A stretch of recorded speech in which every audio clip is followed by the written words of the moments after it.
சென்னை இதழியல் கல்வி நிறுவனத்தின் பட்டமளிப்பு விழாவில் அமைச்சர் ராஜ்மோகனிடம் பட்டத்தை வாங்க மறுத்த மாணவர்.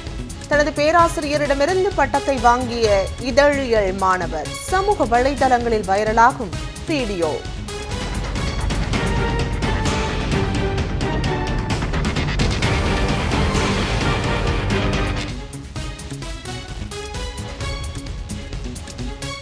வெற்றி பெற்ற தொகுதி எதுவென்றே தெரியாத தவிக அமைச்சர் ஸ்ரீநாத்.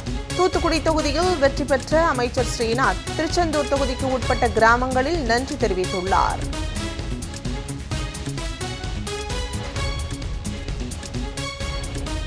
முத்தமிழ் அறிஞர் கலைஞரின் 103வது பிறந்தநாள் விழா திராவிட இயக்கத்தின் புத்தெழுச்சி நாளாக கொண்டாட்டம். கலைஞர் நினைவிடத்தில் திமுக தலைவர் மு.க. ஸ்டாலின் மலர் தூவி மரியாதை.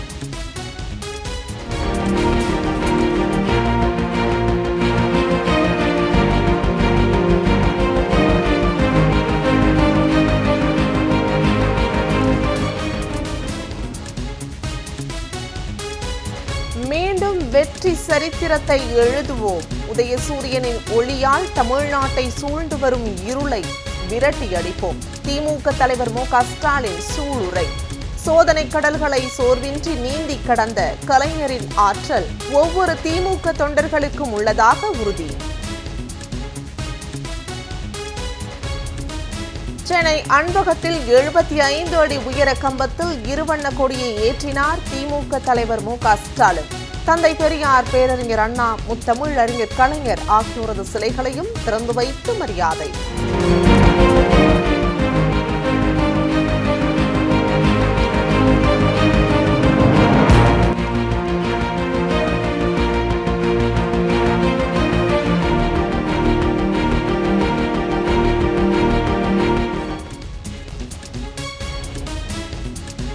பெரியார் அண்ணா வழியில் மொழியுரிமை, மாநில உரிமைகள் காத்த தமிழின தலைவரின் புகழ் போற்றுவோம்.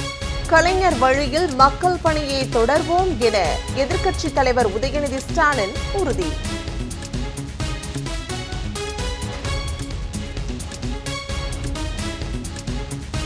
குர்பானி விவகாரத்தில் தவிக அரசும் முதலமைச்சர் ஜோசப் விஜயும் இரட்டை வேடம். மதசார்பற்ற கொள்கையில் உறுதியாக இருப்பேன் என விஜய் வெற்று கோஷம் எழுப்புவதாகவும் முன்னாள் அமைச்சர் சாமு நாசர் கண்டனம். முதலமைச்சர் விஜயின் திருச்சி பேச்சு மாற்றத்தை தரவில்லை, ஏமாற்றத்தையே தந்துள்ளது. பொதுமக்கள் முகம் சுளிக்கும் வகையில் இருந்ததாகவும் திராவிடர் கழக தலைவர் கி. வீரமணி விமர்சனம்.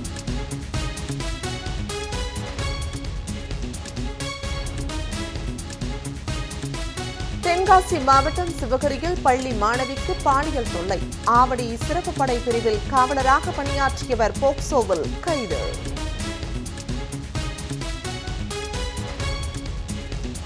திருவண்ணாமலையில் கிரிவலம் சென்ற பெண்ணுக்கு பாலியல் தொல்லை அளித்த 8 பேர் கைது. கைதான நபர்கள் பல பெண்களிடம் அத்துமீறி உள்ளதாக விசாரணையில் அம்பலம்.